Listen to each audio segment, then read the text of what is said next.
ISA 계좌에서 S&P 500 ETF와 같은 국내 상장 해외 ETF에 투자 중인데 주식 투자 관련 수수료는 언제 떼어가는지 그리고 세금은 얼마나 언제 내는 건지 늘 헷갈린다고 합니다. 이에 관련하여 투자 초보자 입장에서 간략히 알아보겠습니다.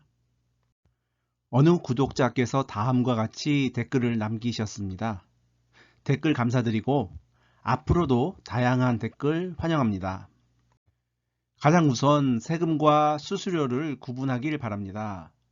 정부에서 정한 세율에 따라 내야 하는 것이 투자 관련 세금입니다.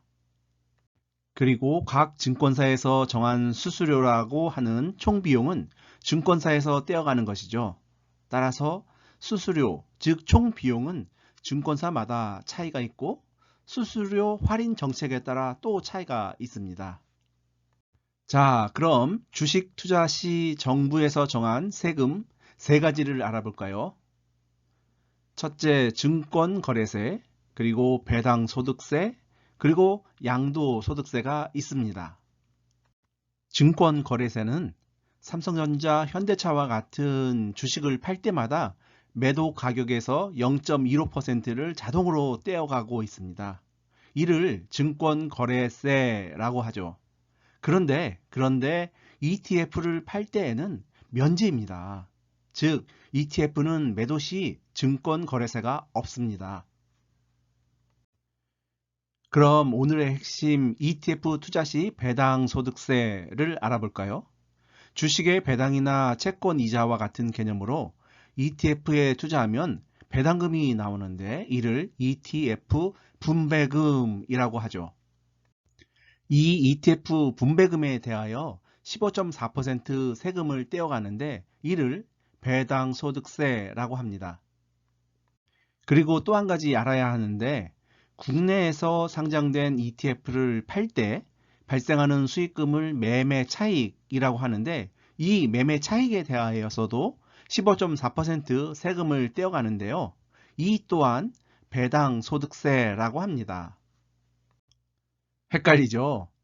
정리하면 국내에 상장된 ETF에 발생되는 분배금과 매매 차익, 즉 수익금에 대하여 내야 할 세금을 모두 배당소득세라고 하죠.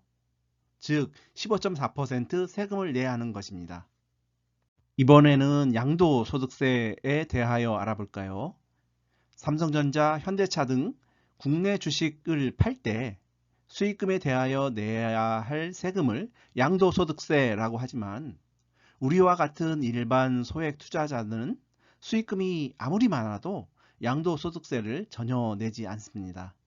그리고 엔비디아, 애플, 테슬라, SPY, QQQ와 같이 해외 주식 또는 해외 ETF에 직접 투자하여 발생되는 수익금에 대하여서도 양도소득세가 부과되는데 이때에는 수익금에서 250만 원을 공제하고 양도소득세 22%를 떼어갑니다. 정리해보면 타이거 미국 S&P 500 ETF와 같은 국내 상장 해외 ETF에 거래하며 발생되는 배당받은 분배금 그리고 수익금인 매매 차익에 대하여 배당소득세 한 가지만 알면 됩니다. 즉 증권거래세와 양도소득세는 없습니다. 그리고 국내 상장 해외 ETF 거래 시 증권사에서 가져가는 수수료가 있는데요. 총보수, 기타 비용과 매매 중개 수수료를 합하여 총비용이라고 합니다. 이 총비용은 세금처럼 별도로 따로 지불하는 것이 아니라 ETF의 가격에 반영되어 ETF 가치가 하락하는 형태로 자동 차감되는 구조입니다. ETF의 총 비용인 수수료는 ETF 가격에 자동 반영되니 별도 설명은 생략하고 지금부터 배당 소득세 관련하여 설명하겠습니다.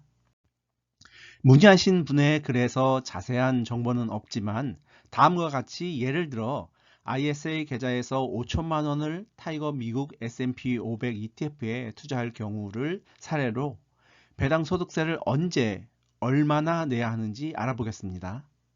이렇게 ISA 계좌에서 타이거 미국 S&P 500 ETF에 투자하는 중에 분배금을 30만 원 받게 되면 배당 소득세 15.4%, 즉 46,200원을 원천 징수하고 나머지 25만 3,800원을 입금 받습니다. 그런데 여기서 ISA 계좌이기 때문에 작년 2024년까지는 분배금에 대하여 배당 소득세를 떼지 않고 입금해줬지만 금년 2025년부터는 세법이 변경되어 ISA 계좌도 배당 소득세 세금을 떼고 입금해주고 있고 대신 포인트를 적립해주고 해지 시에 포인트만큼 돌려줄 계획이라고 합니다. 아직 확정 전이지만요. 그럼 ISA 계좌 개설 3년 이후에 만기되어 해지할 경우를 보겠습니다. 타이거 미국 S&P 500 ETF에 투자하여 해지 시 수익금이 1천만 원이 되었다고 가정할 때 보겠습니다. ISA 일반형이었다면 200만 원 비과세 해줘서 800만 원의 9.9%인 79만 2천 원 세금을 떼고 나머지 920만 원과 투자 원금 5천만 원을 받게 되는 것입니다. 그리고 ISA 서민형인 경우 400만 원 비과세 해줘서 600만 원의 9.9%인 59만 4천 원 세금을 떼고 940만 6천 원과 투자 원금 5천만 원을 받게 되죠. 여기서 타이거 미국 S&P 500 ETF 하나에만 투자한다는 예를 들어 설명해 드렸지만 만약 여러 ETF들에 투자하였다면 수익을 통산하여 계산하게 됩니다. 그리고 만약 ISA 계좌가 아니고 일반 계좌에서 타이거 미국 S&P 500 ETF 투자하다가 매매하여 수익금이 1천만 원이 되었다면 15.4%인 154만 원 배당 소득세를 떼어가고 846만 원을 받게 됩니다. 따라서 ISA 계좌에서 투자하면 약 70만 원에서 90만 원의 세금을 절약할 수 있게 되는 것이죠.